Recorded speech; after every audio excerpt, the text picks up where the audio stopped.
Você já se perguntou como era nosso planeta antes do surgimento da civilização? Acompanhe-nos em uma viagem fascinante ao passado, 300 mil anos atrás, para descobrir os segredos de uma terra selvagem e misteriosa. Não perca! Convidamos você a curtir e se inscrever para não perder mais viagens fascinantes como esta. A Terra, há 300 mil anos, era um mundo muito diferente do que conhecemos hoje, mas também incrivelmente familiar. Para entender a vida naquele período, devemos mergulhar em um planeta selvagem e misterioso, moldado pelo gelo e pelo surgimento de uma humanidade muito mais antiga. Estamos no limiar de um tempo que desafia nossa imaginação. É uma viagem de 300 mil anos ao passado, um salto vertiginoso na linha do tempo geológica e biológica do nosso planeta. Movemo-nos em um lapso onde a Terra, embora familiar em sua forma continental, era uma tela em constante redefinição, pintada por pinceladas de gelo e fogo, e habitada por criaturas que hoje nos parecem de lenda. O clima da Terra, há 300 mil anos, não era o de um paraíso tropical. Em vez disso, o planeta se encontrava nos últimos estágios do Pleistoceno Médio, um período conhecido por seus ciclos de glaciação e deglaciação. Não estávamos no auge de uma grande glaciação, mas as vastas camadas de gelo já estavam presentes nos polos e se estendiam sobre grandes faixas da América do Norte, Eurásia e Groenlândia. Isso significava que, embora algumas zonas fossem mais temperadas, grandes extensões da superfície terrestre estavam cobertas por uma paisagem fria e desoladora. Imagine um vasto deserto de gelo e tundra, onde a vegetação era escassa e a vida lutava para sobreviver nos limites dessas fronteiras gélidas. As temperaturas globais médias eram significativamente mais frias que as atuais, o que influenciava diretamente a fauna e a flora. As regiões do sul da África e da Eurásia, por exemplo, experimentavam condições de seca extrema, o que, segundo os cientistas, foi um catalisador-chave na evolução das espécies humanas que povoavam o planeta naquele momento. O nível do mar era muito mais baixo que hoje. Isso ocorria porque uma quantidade massiva de água estava aprisionada nas imensas camadas de gelo polar. Essa queda do nível do mar criava pontes de terra que hoje estão submersas, conectando continentes e permitindo a migração de espécies. Um exemplo notável é o Estreito de Bering, que naquela época não era um obstáculo de água, mas sim uma ponte terrestre que unia a Ásia à América do Norte. Essa ponte não só facilitou o movimento de animais, mas, milhões de anos depois, se tornaria a rota migratória crucial para os primeiros humanos que colonizaram o continente americano. Se por um momento você acredita que a vida no passado era pequena e dócil, o Pleistoceno de 300 mil anos atrás o faria mudar de opinião. A Terra era um reino de gigantes, um cenário no qual conviviam criaturas de uma majestade e tamanho que hoje em dia nos parecem impossíveis. Essa megafauna era a protagonista dos ecossistemas, dominando as savanas, as florestas de coníferas e as tundras geladas. Entre os herbívoros, os mamutes e os mastodontes eram os reis. Com suas presas curvadas e sua grossa camada de pelo, estavam perfeitamente adaptados ao frio, mas não estavam sozinhos. Grandes preguiças gigantes terrestres, como o megatério, do tamanho de um elefante pequeno, alimentavam-se da vegetação que encontravam. Nas Américas, os gliptodontes, uma espécie de tatus gigantes, blindados com uma pesada couraça óssea, e os toxodontes, parecidos com rinocerontes e hipopótamos, pastavam nas extensas planícies. Esses gigantes moviam-se com uma lentidão e um poder que lhes garantia a sobrevivência, ao menos por um tempo. Mas esses herbívoros não viviam sem desafios. A cadeia alimentar era coroada por predadores igualmente impressionantes. O Smilodon, conhecido como tigre dente de sabre, era um caçador formidável com presas de até 28 centímetros. Embora não fossem felinos no sentido moderno, sua ferocidade os convertia em uma ameaça constante para a megafauna. Os ursos das cavernas, maiores que qualquer urso atual, e as hienas gigantes, capazes de destroçar ossos, completavam o elenco de predadores. A presença desses carnívoros titânicos mantinha um equilíbrio precário nos ecossistemas, onde a lei da natureza se impunha com brutalidade. A biodiversidade não se limitava aos mamíferos. Aves não voadoras do tamanho de um humano, roedores gigantes como o Amblyrhisa inundata e répteis adaptados aos ambientes áridos das ilhas prosperavam nesse período. A flora, embora menos imponente, adaptava-se às condições climáticas. As paisagens eram dominadas por coníferas, ginkgos e samambaias arbóreas, plantas com folhas menores e mais resistentes que podiam suportar os climas secos e frios. A vida, em sua infinita capacidade de adaptação, encontrava uma maneira de florescer inclusive em um mundo tão hostil. Talvez o aspecto mais fascinante da Terra de 300 mil anos atrás seja o drama da evolução humana. Nesse período, nosso planeta não estava habitado por uma única espécie de humanos, mas por um mosaico de hominídeos. E nesse crisol estava sendo forjada a linhagem que eventualmente dominaria o mundo, o Homo sapiens. Está gostando desta viagem no tempo? A história do nosso planeta é uma aventura interminável e está cheia de muitos segredos. Antes de continuar explorando os segredos da Terra Antiga, não se esqueça de curtir e se inscrever. Agora sim, continuemos com a surpreendente história. As recentes descobertas fósseis em Jebel Irhoud, Marrocos, reescreveram nossa história.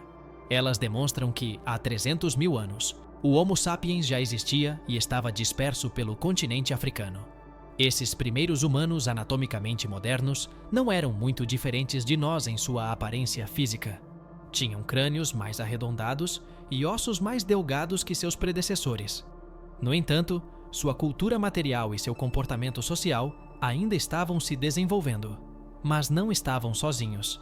Em outras partes do mundo, outros hominídeos seguiam seu próprio caminho evolutivo. Na Europa e em partes da Ásia, vivia o Homo heidelbergensis, considerado o ancestral comum dos Neandertais e do Homo sapiens. No leste da Ásia, foram descobertos recentemente fósseis que sugerem a existência de outra espécie, o Homo juluensis, que caçava cavalos selvagens em grupos pequenos e usava ferramentas de pedra. No extremo oriente, os enigmáticos denisovanos, conhecidos através de seu DNA, compartilhavam um ancestral comum com os neandertais e se misturavam geneticamente com os primeiros humanos modernos. A Terra era um verdadeiro laboratório da evolução, com diferentes ramos da família humana coexistindo, competindo e, ocasionalmente, cruzando-se. A vida desses primeiros humanos era uma luta constante pela sobrevivência. Eram caçadores-coletores nômades, adaptados a um ambiente que exigia inteligência, cooperação social e o uso de ferramentas. Fabricavam ferramentas de pedra cada vez mais sofisticadas, conhecidas como a tecnologia do Paleolítico Médio. Aprenderam a controlar o fogo, o que lhes proporcionava calor nas noites frias, proteção contra os predadores e uma forma de cozinhar os alimentos, o que melhorou sua dieta e nutrição. O fogo também se tornou um centro da vida social, um lugar para se reunir, compartilhar histórias e fortalecer os laços da comunidade. A complexidade social desses grupos era notável. Os fósseis de neandertais, com fraturas curadas e idosos, com doenças degenerativas, sugerem que cuidavam dos enfermos e dos idosos, um sinal de uma avançada cooperação e empatia. Os enterros dos mortos, frequentemente com oferendas, indicam um pensamento simbólico e, possivelmente, rituais de natureza religiosa. Sob a superfície desse mundo antigo, as placas tectônicas continuavam seu lento, mas incessante movimento. A configuração dos continentes era, em grande parte, similar à atual, mas os processos geológicos seguiam moldando a paisagem. As montanhas se elevavam e erodiam, os vulcões entravam em erupção e os rios e mares alteravam seus cursos. A Terra de há 300 mil anos já havia visto a formação de cordilheiras como os Apalaches, mas a glaciação tinha um impacto direto na paisagem. O peso das imensas camadas de gelo deformava a crosta terrestre, um fenômeno que ainda hoje podemos observar na elevação das terras, uma vez que o gelo se retirou. Os glaciares esculpiam vales em forma de U e criavam lagos, deixando um legado geológico que ainda podemos ver. As morainas, os drumlins e os eskers são apenas algumas das cicatrizes que aquele período de gelo deixou, testemunho da imensa força do planeta. Apesar de o clima ser mais frio em geral, as mudanças climáticas eram constantes e extremas. Os ciclos de glaciação e deglaciação ocorriam em períodos de dezenas de milhares de anos. Essas mudanças não só afetavam a temperatura, mas também a disponibilidade de água e o tipo de vegetação. As secas extremas em certas regiões, como o sul da África, forçaram as populações de hominídeos a se adaptar e, em alguns casos, a migrar, impulsionando assim o processo de especiação e a dispersão das espécies. Essa pressão ambiental foi, sem dúvida, um motor-chave na evolução de nossa própria espécie. A adaptação à mudança climática foi um fator determinante na seleção natural. Aqueles grupos de hominídeos que eram mais engenhosos, que podiam fabricar melhores ferramentas, que se comunicavam de maneira mais eficaz e que cooperavam na caça e na coleta, tinham uma maior probabilidade de sobreviver. Esse processo de adaptação contínua a um ambiente volátil é o que, em última instância, nos deu a vantagem sobre outras espécies humanas. Viajar à Terra de há 300 mil anos é um exercício de humildade. Isso nos lembra que nosso planeta é um sistema dinâmico e em constante evolução, onde as eras do gelo e os períodos interglaciais são a norma. Mostra-nos que a vida é incrivelmente adaptável e que as criaturas gigantes não são apenas coisa de contos de fadas, mas uma realidade que um dia caminhou sobre a Terra. Mas, acima de tudo, essa viagem nos dá uma perspectiva crucial sobre nosso próprio lugar na história. Naquele mundo antigo, o Homo sapiens era apenas uma das tantas espécies de hominídeos que lutavam para sobreviver. Não éramos os únicos, nem éramos a espécie dominante. Éramos jovens, vulneráveis, mas com uma capacidade de adaptação e uma centelha de inovação, que com o tempo nos permitiriam superar os outros. O sucesso do Homo sapiens não foi uma casualidade, mas o resultado de um longo e árduo processo de evolução, moldado pelo ambiente e pela interação com outras espécies. O legado daquele tempo vive em nós, em nossos genes, que mostram a mistura com nossos primos neandertais e denisovanos, um lembrete biológico de que nossa árvore genealógica é muito mais ramificada do que pensávamos.